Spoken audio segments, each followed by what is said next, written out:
కార్తీక మాసం శోభను పురస్కరించుకొని రాజమహేంద్రవరం లాలా చెరువు సెంటర్లోని శ్రీ కనకదుర్గ అమ్మవారి దేవస్థానంలో సహస్ర దీపాల అలంకరణ మహోత్సవం అంగరంగ వైభవంగా నిర్వహించారు.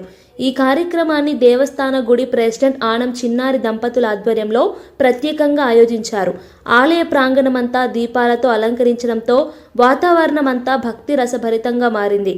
పాలక మండలి సభ్యులు కిషోర్, గ్రీస్ రమణ, గడ్డం రమణ, రామచంద్రమూర్తి, పోలిశెట్టి దుర్గారావు దంపతులు కార్యక్రమంలో పాల్గొని అమ్మవారి ఆశీస్సులు అందుకున్నారు.